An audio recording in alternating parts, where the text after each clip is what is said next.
일단 놓아버리기 시작하면 유지하기가 쉽게 된다. 고향됨을 느낄수록 놓아버리기도 수월하다. 이때가 억제되고 억압된 쓰레기 같은 어떤 것들에 손을 뻗어 놓아버릴 좋은 기회다. 의기소침할 때라면 붙잡고 씨름하고 싶지 않을 것들이다. 완화시켜 항복할 만한 감정은 언제나 존재하는 법이다. 기분이 좋을 때면 그런 감정을 감지하기 어려울 따름이다. 어떤 특정 감정을 떨쳐버릴 수가 없다고 느낄 때도 있다. 그럴 때는 떨쳐버릴 수 없다는 느낌을 그냥 항복하라. 느낌을 그대로 놓아두고 그것에 저항하지 말라. 그래도 사라지지 않을 때면 느낌을 낱낱으로 조각내 놓아버릴 수 있는지를 알아본다.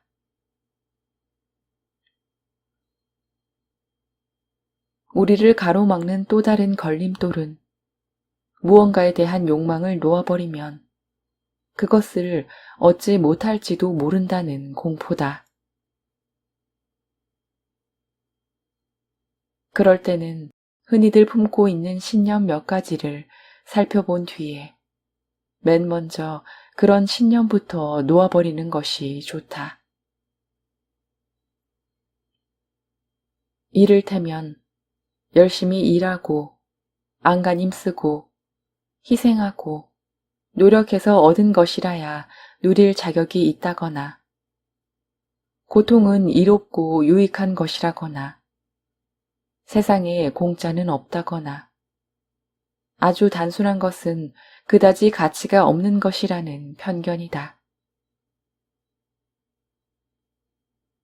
이러한 심리적 장벽을 놓아버리면 더욱 쉽고 수월하고 즐겁게 항복을 실천할 수 있다. 모든 감정 경험은 올라가거나 내려갈 기회다. 우리에게는 감정 혼란을 움켜쥐고 싶은지 놓아버리고 싶은지 선택할 기회가 있다. 선택을 할 때는 고통스러운 경험의 잔재를 움켜쥐므로써 얻을 수 있는 보상을 살펴보면 좋다. 어떤 만족을 얻으려는 것일까? 얼마나 하찮은 것에 선뜻 만족하려는 것일까? 분노, 증오, 자기연민, 억울함. 이 모두에 하찮은 싸구려 보상, 하찮고 은밀한 만족감이 들어있다. 아닌 척하지 말자. 고통을 움켜쥐는 데서 오는 이상야릇한 쾌감이 분명히 있다. 이 쾌감으로 인해 벌을 받아 죄책감을 덜고자 하는 우리의 무의식적 요구가 충족된다.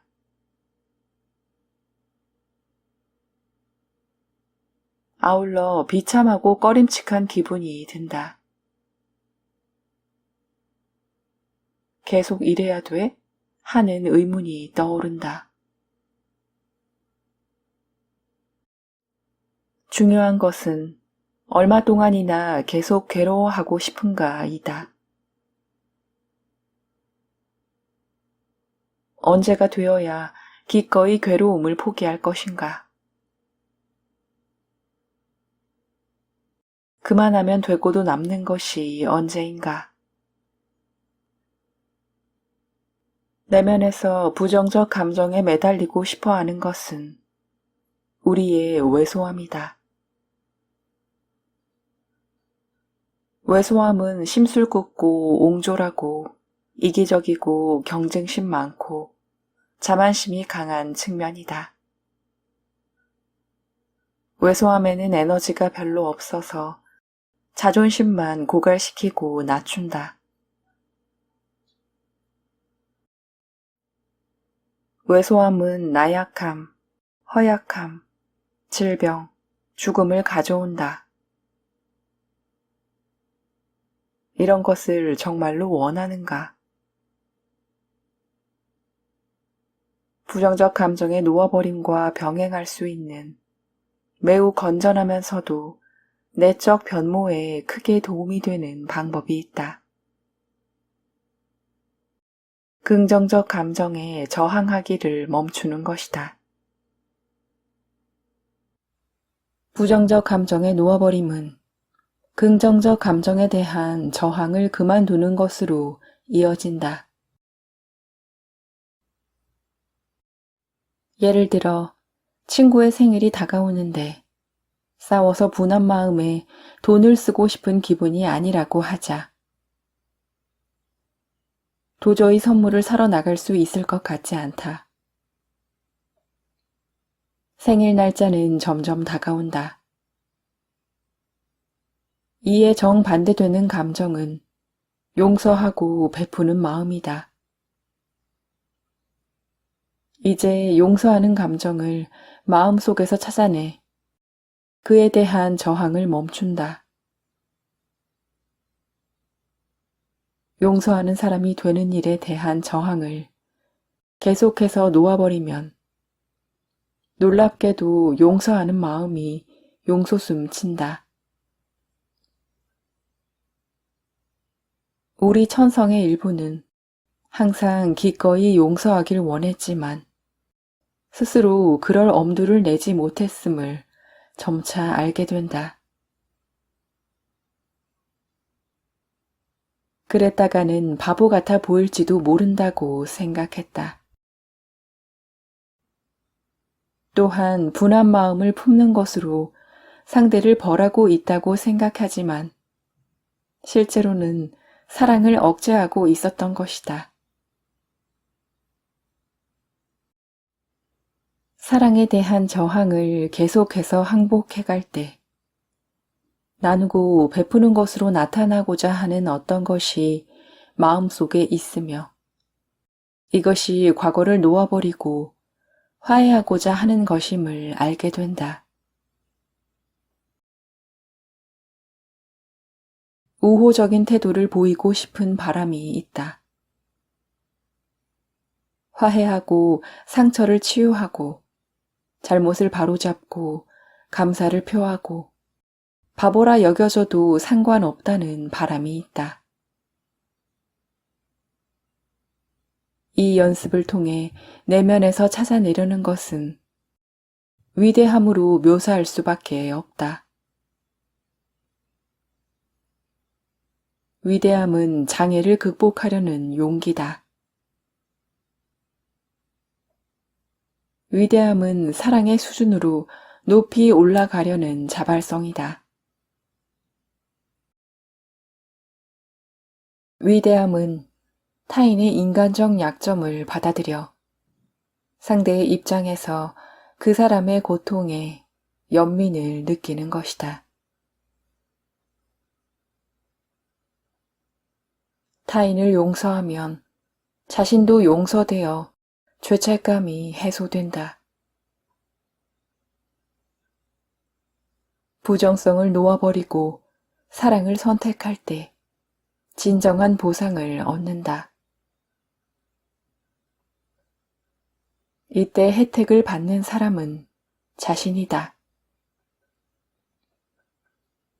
다시 말해 진정한 보상을 얻는 사람은 자기 자신이다.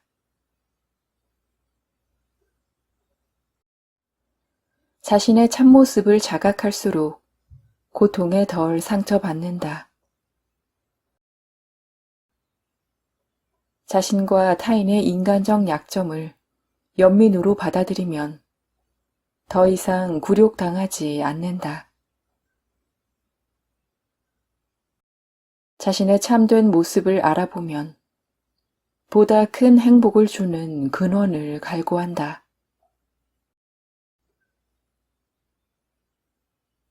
이것에서 삶의 새로운 의미와 맥락을 얻는다. 자신의 가치를 못 느껴 내심 허무해하는 대신에 자신을 참으로 사랑하고 존중하고 존경하면 행복의 근원을 세상에서 더 이상 찾지 않는다.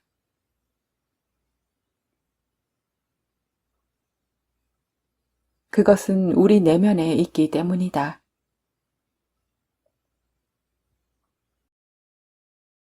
더불어 세상에서는 결코 행복의 근원을 얻을 수 없음을 깨닫는다.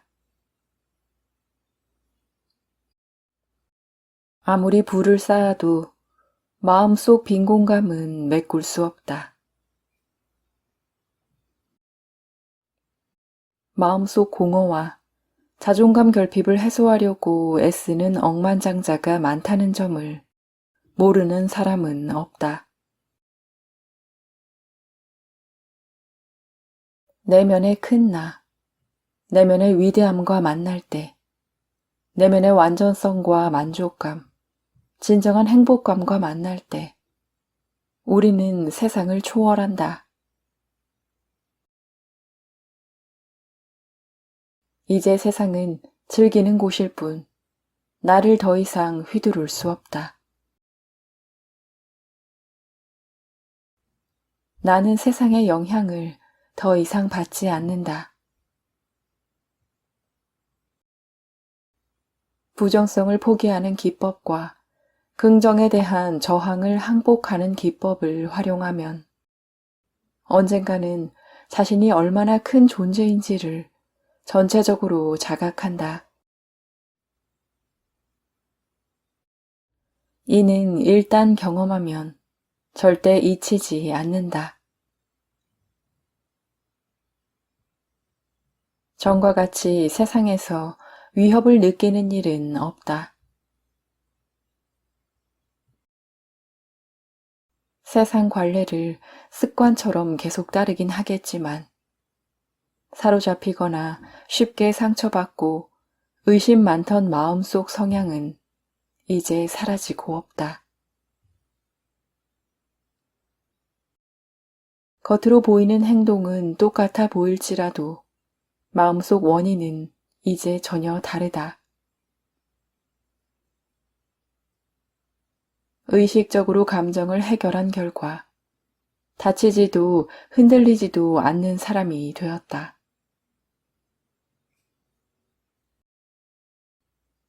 어떤 총알에도 내면은 끄떡없다.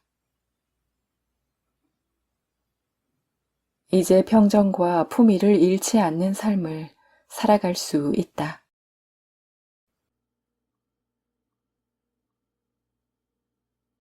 2500년 전의 부처는 인간의 모든 고통은 욕망과 애착에서 비롯한다고 했고, 인간의 역사는 그의 가르침이 진실이라는 증거가 되었다. 이 딜레마의 해결책은 무엇일까? 애착을 갖는 것은 우리의 왜소한 측면이다.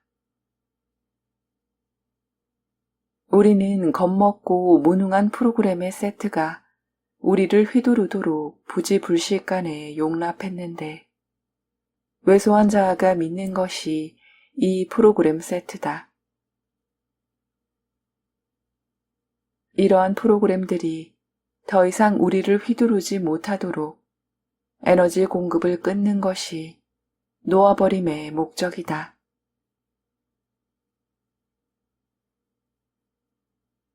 이렇게 할 때 우리는 의식이 커지면서 높은 큰 나에 대한 자각도 커질 수 있다. 우리 내면의 큰 나라고 하는 것은 사랑을 구하기보다 그냥 사랑한다. 따라서 우리는 언제나 한계 없는 사랑에 감싸여 있다는 자각이 생긴다.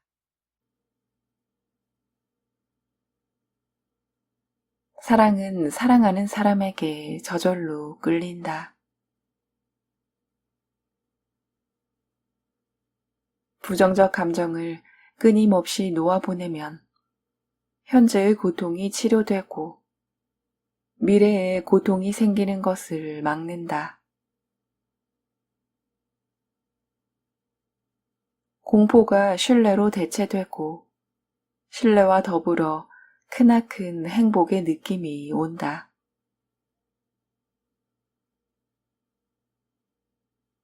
작은 자아에 대한 의존을 큰 나에 대한 의존으로 대체하면 상실로 인한 비탄에 면역된다. 일시적인 작은 자아가 아니라 영원한 큰 나에서 안전을 찾는다. 우리가 무의식 속에 감추고 있는 공포도 감정 성장의 장애가 된다. 그렇듯 우리가 직시하고 인정하기를 싫어하는 영역을 칼 융은 그림자라고 명명했다. 융은 자아가 치유되기 위해서는 반드시 그림자를 직시하고 인정해야 한다고 했다.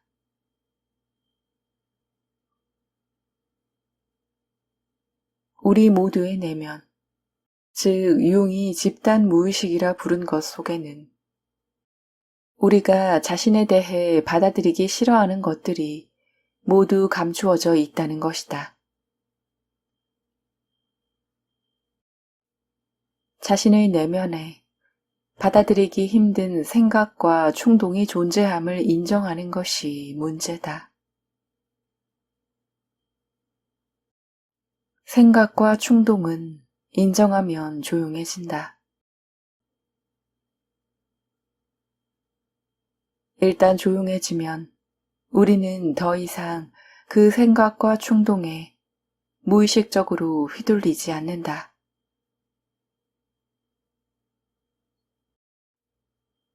무의식의 가장 깊은 곳에 있는 미지의 것에 대해 느끼는 공포를 잘 살펴볼 때는 유머 감각을 갖는 것이 도움이 된다. 일단 잘 살펴보고 인정하면 그림자는 더 이상 힘을 쓰지 못한다. 사실 유일하게 그림자에 힘을 부여하는 것은 그런 생각과 충동에 대한 공포 자체다. 일단 자신의 그림자와 친숙해지면 더 이상 자신의 공포를 세상에 투사할 필요가 없어져 공포가 신속하게 사라진다.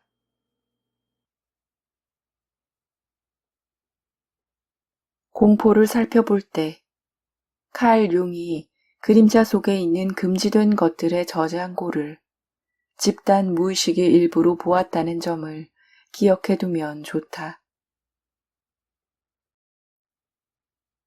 집단 무의식이라는 용어는 그런 생각과 공상이 모든 사람에게 있음을 의미한다. 누구나 자신이 멍청하고 못생겼으며 귀여운 데라고는 없는 실패작이라는 공포를 남모르게 내내 품고 있다. 무의식적 마음은 예의를 모른다. 지극히 무례한 개념을 떠올리며 생각한다. 운전할 때 누가 끼어들면 자기 내면을 깊숙이 들여다보면서 상대를 어떻게 하고 싶은지 아주 솔직하게 마음속에 떠오르는 이미지를 상상해보라. 상대방 차를 도로 밖으로 밀어내고 싶을 것이다. 그렇지 않은가? 아주 박살 내버려 절벽 끝으로 밀어버려. 이렇지 않은가? 그것이 무의식의 사고방식이다. 유머 감각이 도움이 되는 까닭은 잘 살펴보기만 하면 그런 이미지가 웃길 따름이기 때문이다.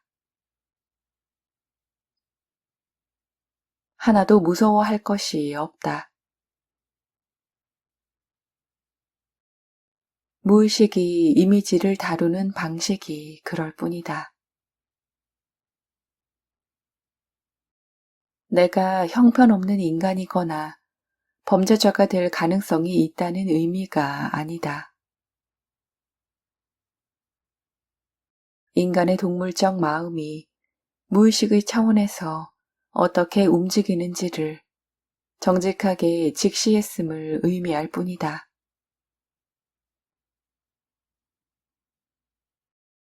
그런 이미지가 떠오른다고 해서 자기 비판에 열을 올리거나 비극적인 기분을 느낄 이유는 없다. 무의식은 원래 상스럽고 미개하다. 우리의 지성이 초등학교에 다니는 동안 우리의 무의식은 정글에 남아 여전히 나무에서 줄을 타고 있다. 무의식에서의 상징은 상징일 뿐이며 천성 자체가 원시적이다. 상징을 의식적으로 다룬다면 상징으로 인해 제약받기보다 힘을 얻을 수 있다.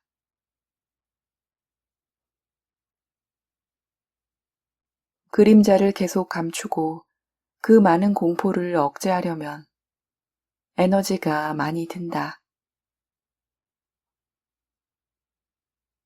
그 결과 에너지는 줄어들고 감정 면에서 사랑할 능력을 발휘하지 못한다.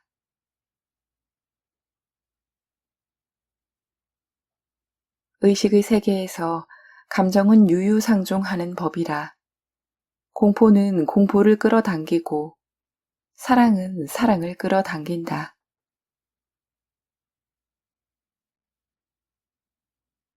공포를 많이 품을수록 무서운 상황을 삶에 더 많이 끌어당긴다.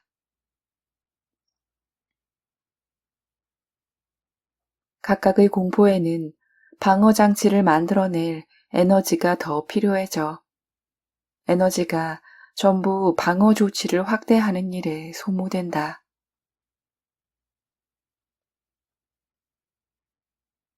자발적으로 공포를 유심히 살펴 공포에서 벗어날 때까지 공포를 연구 대상으로 삼으면 즉시 보상을 받는다. 사람의 내면에는 의식적으로 억제하거나 무의식적으로 억압해 공포를 쌓아놓은 저장소가 있다. 우리는 공포가 인간관계와 건강, 행복 등 모든 면에서 해롭다는 점을 알고 있으면서도 계속 공포를 움켜쥐고 놓지 않는다. 왜 그럴까? 우리가 무의식적으로 하는 공상에 의하면 우리가 살아있는 것은 공포 덕분이다.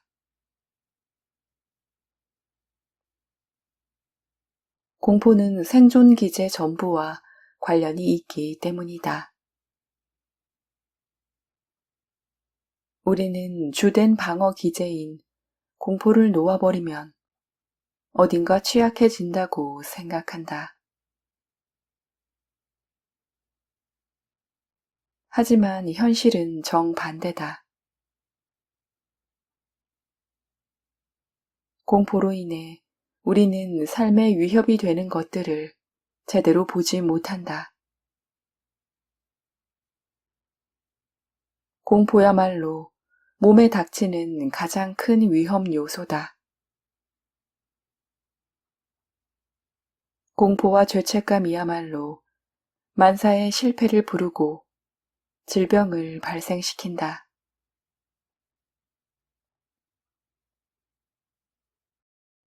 자신을 보호하기 위해 똑같이 하는 일이라도 공포 때문이 아니라 사랑하는 마음에서 할 수 있다. 자기 몸을 보살피는 일도 질병과 죽음의 공포 때문이 아니라 건강한 몸의 가치를 알고 몸을 소중히 여기는 마음에서 할 수 있다. 운전을 조심해서 하는 것도 사고가 겁나서가 아니라 자신을 깊이 존경하기에 안전을 위해 할 수 있다.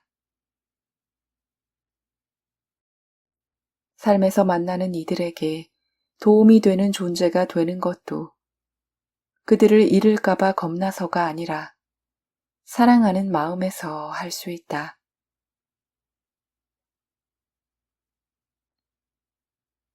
모르는 사람에게 예의 바르고 공손하게 대하는 것도 좋지 않은 소리를 들을까봐 두렵기 때문이 아니라 같은 인간으로서 보살피는 마음에서 할 수 있다.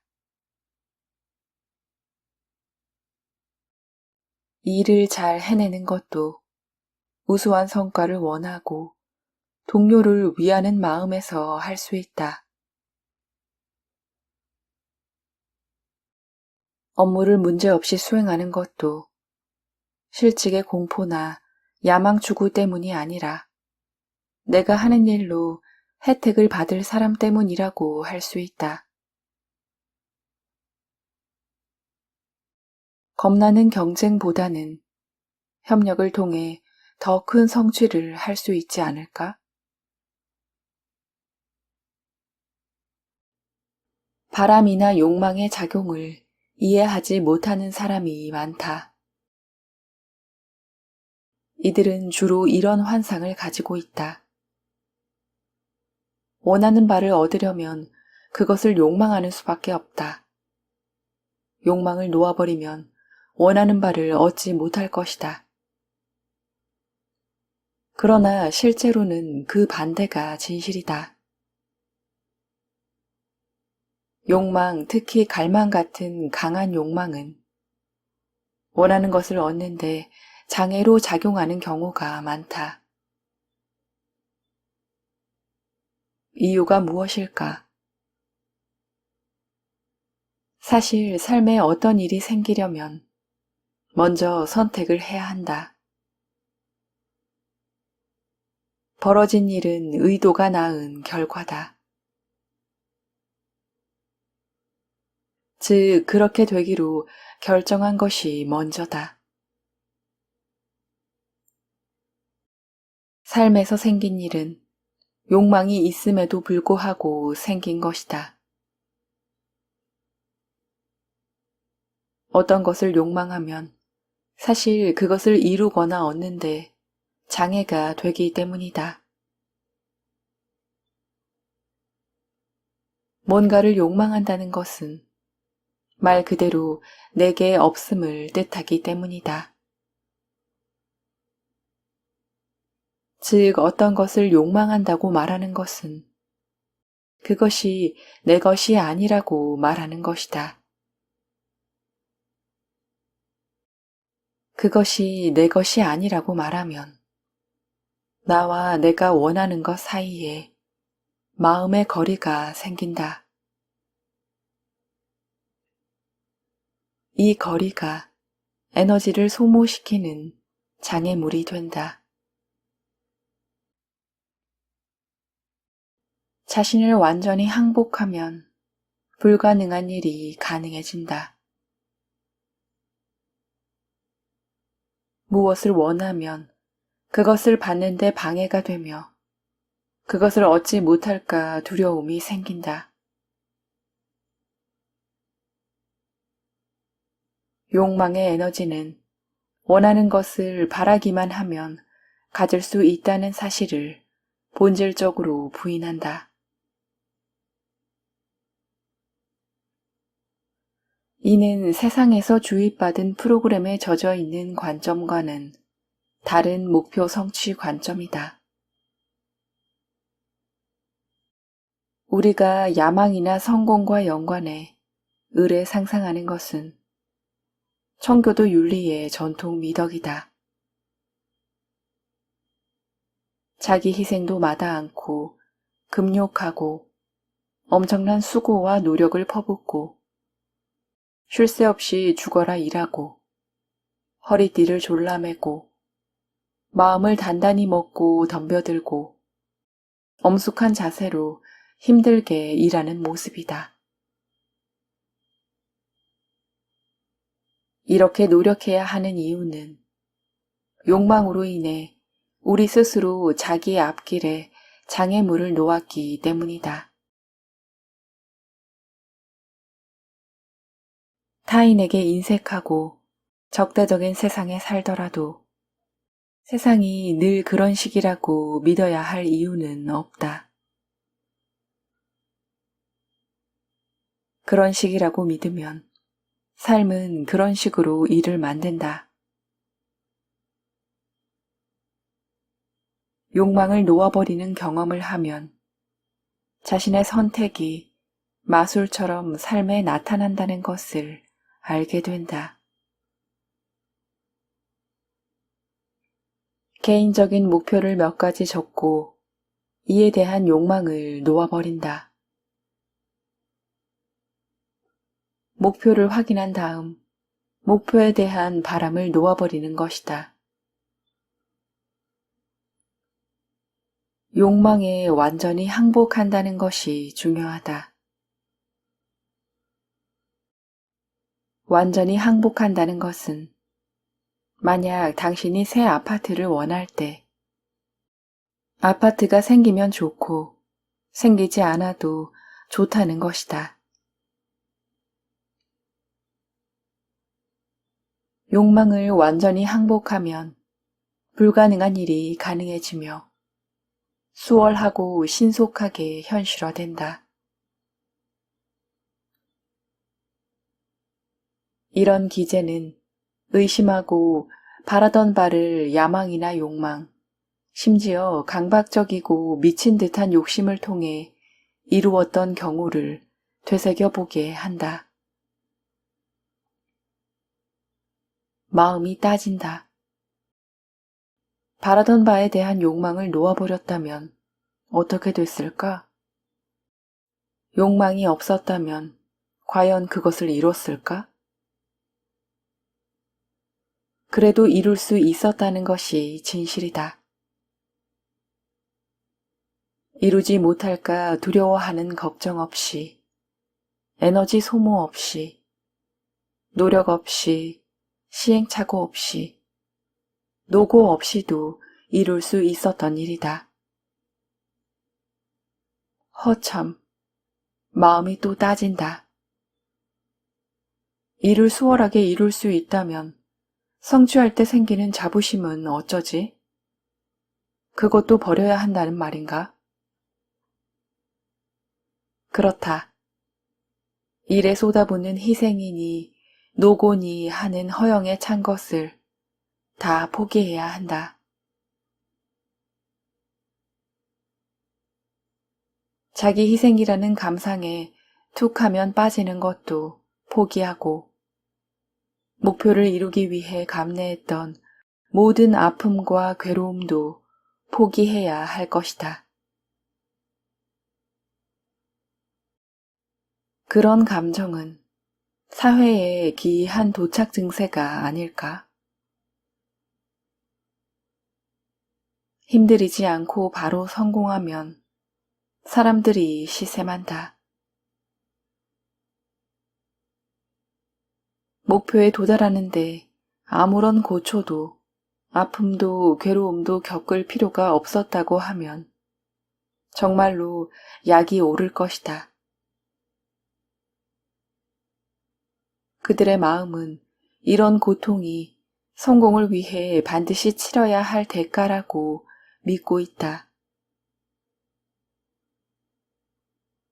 이런 믿음을 잘 살펴보자. 부정적 프로그램으로 인해 그렇게 믿는 일이 없었다면 삶에서 뭔가를 이루기 위해 아픔과 괴로움을 조금이라도 감내해야 할 이유가 있을까?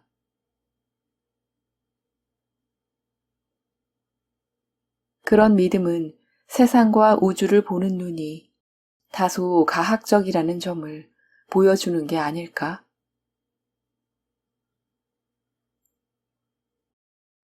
바람과 욕망을 이루는데 장애가 되는 것은 물론 무의식적 죄책감과 왜소함이다.